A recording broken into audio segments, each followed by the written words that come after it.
can do is leave horrible knobs like that and that, because they all sprout from the side of it, right? So this should have been cut off properly when it was originally cut, you know. It's horrible. You've got to, that is terrible, right? You don't want to do that. Now, the golden rule generally is if it's going inwards, it comes off. If it's coming downwards, it comes off. And if it's crossing, one of them's got to come off. And then deadwood comes off. Right? So if you're not thinking like that, you end up with a tree like this, where there's stuff going in all directions. And there isn't this openness to the sun. And we're never going to get them perfect on the first prune. And it takes a bit of courage, right, to jump in and prune. Right? So, you know, there's all kinds of things that look horrible on this tree, right, to me. And I've just got to work at it slowly and come from one side or the other, and then just stop when I feel like, oh man, I'm going too far, and then look at it from the other side. So you've got to kind of walk around them, look at them, and then pick a target quick while you've got some courage. Like that is obviously going down. And we're never going to get it straight, so I'm going to go really close to the trunk and take that off. And that's how I want it, really next to them, you know, as close as I can.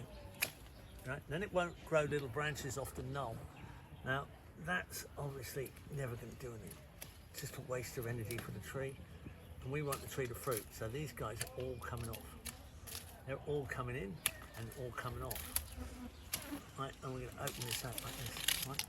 And then I can say, I'll work on this branch, right, section of the tree. And this thing's just a nightmare what's going on here. Right, that's all crossed up. That's all crossed up. Obviously, I'm going to choose the better cross. This is just horrible. Yeah. I'll work my way up this branch, and this thing's gone out and come back. And, get off. This thing's horrible.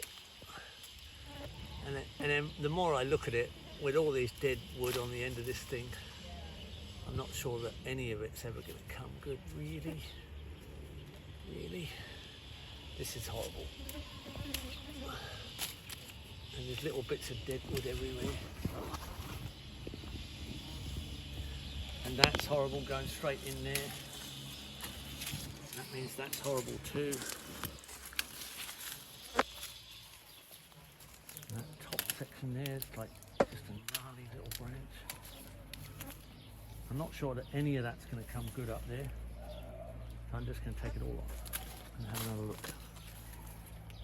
This is crossing up, and that one's definitely better than that one.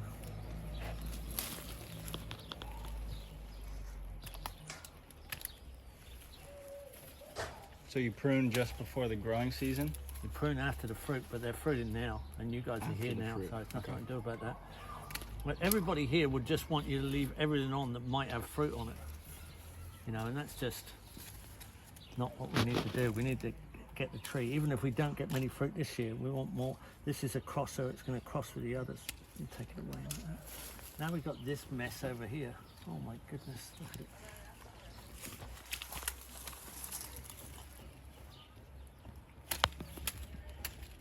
That's horrible. That whole thing is just horrible. Take it off like that, take it off like that. Now we've got a pretty clean branch. Yeah. Now it's not bad. Now I can just come back and go, okay, take that knob off there, shorten it, and you want a clean cut, right? Take these knobs off here, nice and clean. That little knob there is horrible. Because you know, they'll send little branches off the side of the knob, and that's not what we wanted, because we were trying to get a clean, open photosynthesis. Now we've got a little thing going on here, this one may as well come off. Clean that little branch up. It's like cutting toenails, you know. A lot of them got ingrown toenails. Closer to the main branch you get, the cleaner it is. Right, that's not bad. So those cuts are not going to grow back again? No, because I've cut them so close. Okay. This one here, there's something going on. Cut it really close. There's not enough room for it. So, just going to do 3, Sergio. Yeah. I'm just going to do 3 guys. Sorry. Yeah, and then I'll get a clear run at you. So I'm a bit worried. This is, and then I'll get you on the next run down.